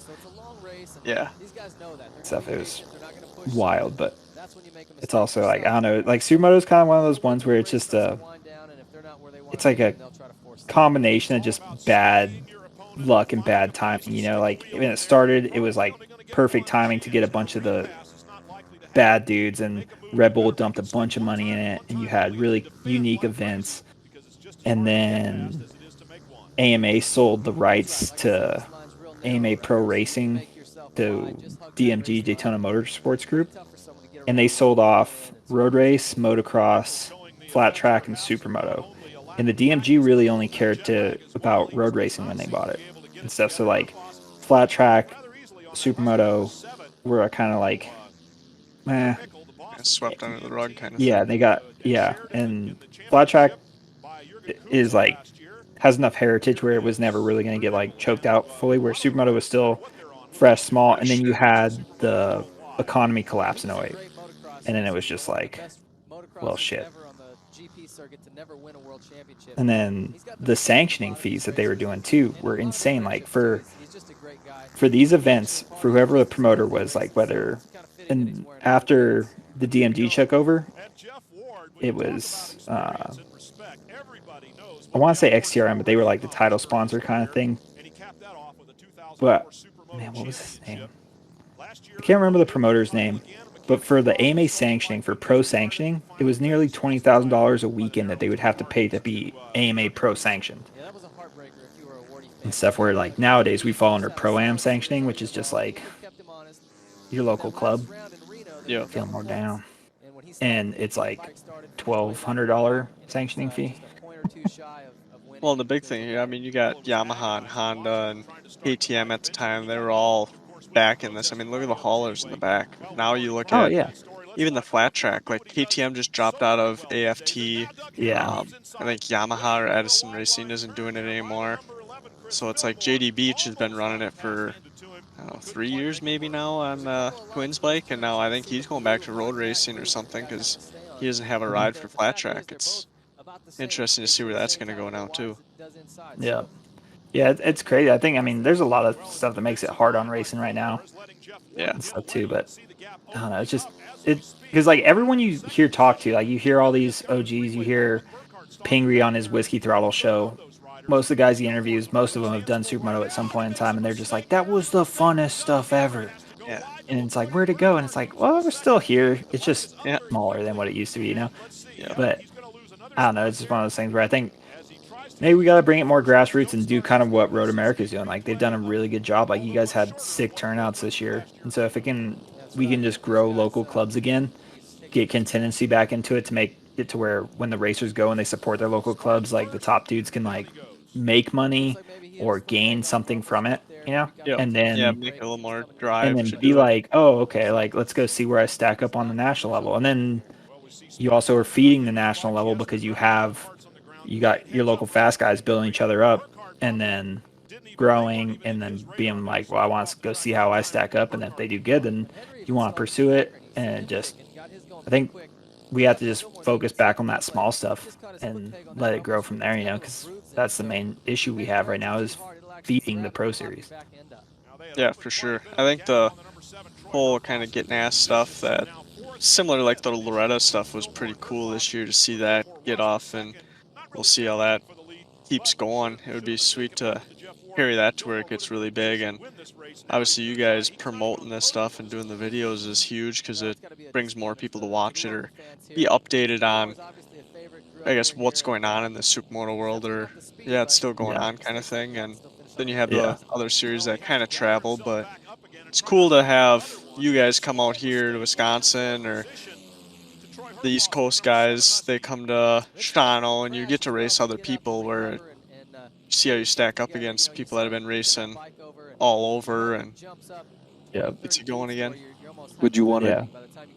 Would you think about doing the East Coast this next year? Because you're flying, Uh, dude. Like I think you could very well. yeah, I'd like to do a little bit more traveling. A lot of the There's just something that racing has to that like we make do, sense. yeah, a lot of the racing we do, like if Sturgis came back to like in town in the city, we have already decided as a family like we're taking off, we're going to it 100%. Just because it's such a cool kind of venue and spectrum to Yeah. watch. Yeah, that one was insane. The Arizona one, we originally wanted to go to it when the AMA kind of came back on after the COVID stuff, and we're just gonna do the one round, and we wanted to go there and try Yeah, and win an the amateur 4 rounds title. in 2 days, that was a lot of racing, bro. Yeah,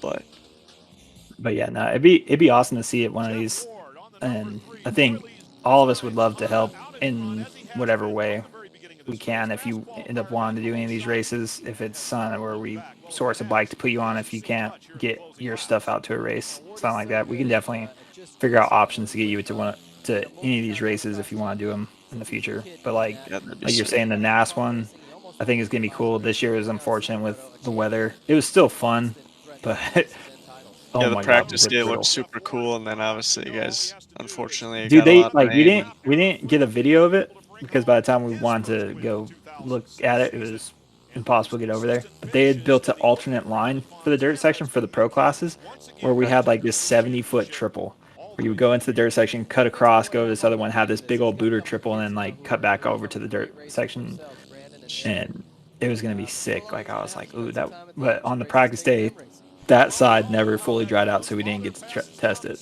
yeah,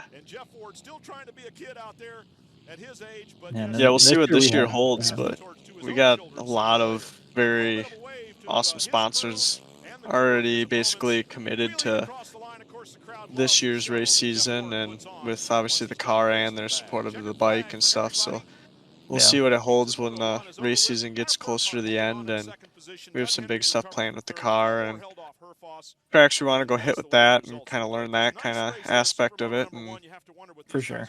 hopefully do maybe one or two out of state supermoto races. And Uh, Heck yeah. I heard from Lucky that they're thinking about considering doing an East Coast series with AMA. I'm not sure how that would turn out, but Yeah, that's what I had heard from too. Yeah, because the AMA is looking to kind of restructure this year after like we had such poor grid turnouts so far, or pretty much throughout most of the races. Like Colorado was a bit of a bust with the weather this year, and that wasn't great. yep, The Wisconsin round, I think there was a little bit of like lack of communication that could have made that one maybe a little better and stuff because they had a dirt class for Wisconsin, but none of those guys signed up for any of the AMA classes. Which also, it's like I don't know if that was a communication error, if it was a cost issue, whatever. But I think like Road America and Alex probably could have talked more and like sorted stuff out and had it be more copacetic between the two of them instead of it feeling like we were at your guys' race and adding our classes in kind of like on the side, and almost no one else signed up for them other than we had you and McLean sign up for the pro class, you know? Yeah, so there was a little bit of miscommunication there. So I actually signed up for just the Road America. Basically, it would be considered an amateur, just an open Road America dirt section. And I had signed up for that, and I had no idea. And then I was sitting at the track, and like all the Road America guys were like, "Oh, you're not running this, and why are you just running ours and you're not running that?" And I was like, "What do you mean?" I'm like, "I signed up for the pro dirt," and they're like, "Yeah, no, that's just us." And they're like, okay. So I went in there. I was like, "You guys need to change this around." I'm like, "I got money right here. I'll pay whatever." But like, I ain't Yeah. running against all the amateurs. So Yeah, no, I mean, like, it's hard when you do those like combined events because you got like a class structure here and a class structure here. So like I get it from for sure. like it's like there's a stickiness and like there's probably like there's no matter what you do, whatever you decide on that's gonna like unfortunately like piss someone off or do something that is unintended, you know, when you're Yep. running like conjoined events. But I do think it's cool this year when the AMA has done that and stuff. So because I think it can like if done right, it can benefit that club.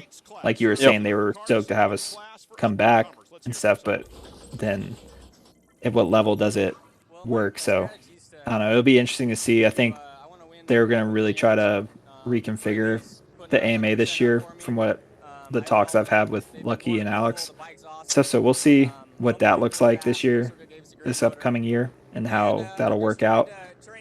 And hopefully they come out with a cool schedule, like Johnny was saying, possible East Coast series, which I don't know why, in my mind, they would try to go run events over there, and I feel like that's kind of Smec's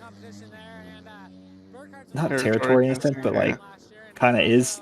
And I'd like to see it where we kind of rising tide lifts all boats type thing. But I feel like Supermoto has always kind of been this East versus West. Smec hates these guys because they've stepped on it and we pulled the AMA series has always kind of got like the top talent in a sense pulled to it from different things or Yeah, I being think if you propped start up by splitting it up different too waves. much like that, you're gonna have these people that just run this coast and these people that just run Yeah, that coast, and that's it. Versus, like, it's cool where if the AMA wouldn't have come to Road America this year, there was probably no opportunity or chance that we would have been racing together this year other than Shawano, to where yeah, it's cool that you guys came up there, and obviously more communication and working together would probably benefited that event a little bit more, maybe brought more people in. Um, but I think that's what's going to kind of help grow the series is several tracks like the AMA working with, maybe even working with Smack on one race or working with US Air. That was really cool when the AMA came back to US Air, and maybe we yeah, could do the Road America one, and just communicating and going to other series that have been running to yeah, bring in other riders and have an opportunity to grow not only that series but also grow the AMA as well. yeah. Um, And I think that's one thing like what Johnny you were bringing up was like they're gonna do. Or actually, explain what you were saying about like the East Coast because I think they're gonna run it kind of like as a regional, and you'll have champions from each coast then go to a shootout. Is what Similar to they're like a kind of looking at. Supercross style, probably. Yeah, Yeah, exactly. Which it doesn't make a whole lot of sense to me. I mean, I think they should get involved with NAS somehow. I don't really know how that would work, but yeah, because That's like kind of where I especially to was have at. like another shootout and stuff. Yeah, I don't Yeah, know, but making it then one shootout to try and yeah, making it more affordable where everyone kind of goes, maybe even from all of these different series, you have, hey, we're all meeting at this point if you place this. And it's similar to kind of what you just did over in Italy, where I mean, you have a whole bunch of different places that all come to one event to try and yeah, run it yeah, off. And almost like instead of it being nations, it's like almost like clubs. So you could almost have yep, like a race inside a race where it's like you can rank out the clubs that everyone is like, yeah, done just their like Loretta qualifying Lynn's. through in a sense. Yeah, right, and you Loretta make Lynn's has got a whole bunch of different District 16, District 14, yeah, yada yada, that all meet at one place, and it's a big event that goes on. And Yeah, and I that's why I really love that NAS idea, and I really hope that becomes a new tradition, that because State Line was a standalone event that became like a tradition for most of us on, especially on the West Coast. But you'd have guys travel from all over for it, and that event was so cool, being in the parking lot of a casino and stuff. And it got to the point where it turned into the Anthony Hart Memorial race, and it had a $20,000 pro purse, and all the pros that came to it got a free entry for just coming to participate in the Tony Hart Memorial. And it was gnarly because Pop Hart, he'd show up and he'd go down the line when you're on the grid and be like, "Do it for Tony, dude," and you'd freaking like have tears in your eyes and stuff. Yeah. And it was, Little butterflies, goosebumps going. yeah, it was so gnarly and stuff. But like, hopefully NAS can get to something like that, where as it gets more support, more like they had this first year, they already had contingencies, they had special prizes for winners, different stuff. Like I got all kinds of, I got third, and I got all kinds of discounts and vouchers for different stuff. And then we had the purse from the event, and then we also had a purse that Kenny Troxel kind of just crowdfunded by like going interviewing riders and highlighting riders and letting people know who they were, and then you could just donate to a Venmo, and then that split up and added to the purse too. So little things like that. And it was already kind of cool to see it, and so hopefully just to see what it turns into in the years to come will be exciting. Yeah, for sure. Yeah, going back to like the conjoined events with the clubs, they should do that early on in the season to help. If someone does well, maybe they'll chase the points. Yep, for sure. Yeah, and then like the earlier they can put out a schedule, I think the easier it is for everyone to kind of work together too. Yep. And stuff. So like whether it's like we want to do a event this weekend, so then that club can kind of be like, whether it's Road America, they'll probably already be like, well, our dates look like they would be this weekend or this weekend. And it's like, cool, let's go this weekend, and we can get stuff out earlier, because that's been a problem for the last 5 years. Is you want to go to sponsors and like, we don't gotta. I don't even have a schedule to show you what I'm going to go race. You want to sponsor me? Yeah. Yep, right. Unless you're in it and you don't know this stuff's going on. Yeah. With the whole like scheduling thing too, where ideally if there would have been more communication with Road America to you guys or whatnot, to where it doesn't fall on like our last day of racing, where it's more of just another event, kind of an exhibition style. You got like the pressure of like trying to keep your titles that you're chasing. Yeah, like I wanted really good at the AMA, but all the classes that you were pursuing title in, didn't you? Yeah, I won all the championships, but all the motos itself, I think I won both the pros, and then I won one of the sportsmen, and then I think I finished 6th or something, the other one, because I pulled off and went and rested to prepare myself for the last one. Had to prepare yourself to deal with our dumbasses. Well, heck yeah, Ty. Thanks for coming on, dude. Yeah, thanks for having me. This is super cool. Yeah, man. We really appreciate it. I mean, sorry it takes us so long to get this stuff done, but we want to try to do it right, and we all got jobs and life gets in the way, but no, it's all good. Yeah, give someone some stuff to watch while winter's here now. Yeah, exactly. Johnny was like, I was like, I don't know, we'll just keep putting stuff out, and then we won't run out of content because we still got a bunch of stuff to burn through. I think the old school stuff's really cool. That's bringing it back a little bit, you know. Yeah, that's so cool to see where it's at. Yeah, I got some stuff in the archives. Maybe I'll release a few more. Yeah. Yeah, thanks, Johnny, for all your work, dude. For sure. It's fun. Love it. Well, hopefully we'll be able to see you out either at Schwano or Road America again or something. Yeah, Simpy wants you guys to are coming rematch there on for sure. 250s. Or did you sell your 250? Yeah, the 250's gone now for me too. Oh, but you guys got another 250. Try not to crash it like at Shano again. Dude, I was so worried. I was like, I just hope my arm isn't broke. I hope nothing's broke because I really want to race this next one. I know.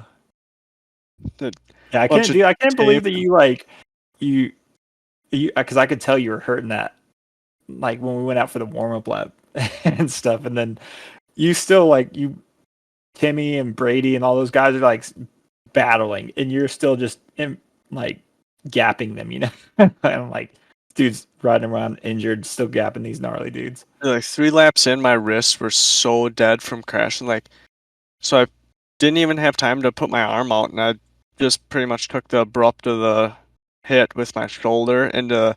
I was on the very inside of the curbing, so I smashed in the dirt, and then it rammed into the side of the curbing, and then I just slid, and I didn't even have my arms out. But my wrists were so dead after that. Like, every time I'd hit a jump, they'd hurt so bad.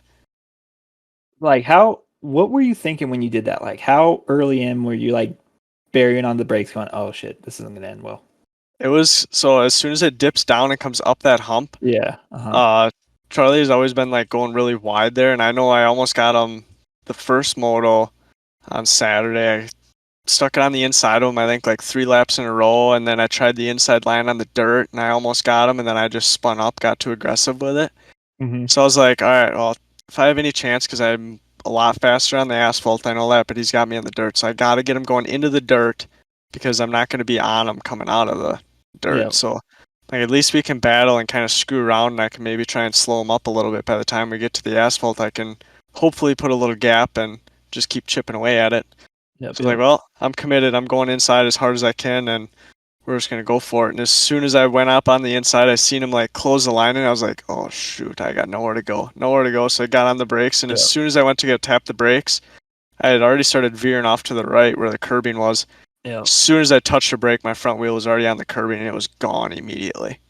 Yeah. Yeah, that was rough. And yeah, like that's a rough corner for it too, just because you G out so hard and you got all that force driving you through there, and then like the suspension's starting to unload as you go up over that hill. So then you're already kind of losing traction as it is, and you're trying to like tip it in and hold it tighter and be on the brakes and stuff. It's just not great. Yeah. I know when I came in, I took jersey off right away and my body armor, and there's just blood all over my back. I'm like, you guys better start taping me up now and get ice on this. They're like, well, you're still racing? I'm like, I'm going to try. And going to work on Monday, it took me like 20 minutes before I could get out of bed. My shoulder was like so stiff, I couldn't even lift it up. I'm like, this is going to be an interesting day. My boss is like, what the hell happened? Sempy was probably like, all right, now I don't have to deal or chase him down. Dude, I would have at least tried to like somewhat ride that race, but my front brake reservoir had slid on the ground for so long, it sheared the cap off and like ground the whole reservoir off, so there was no brake fluid even left. I was like, damn it.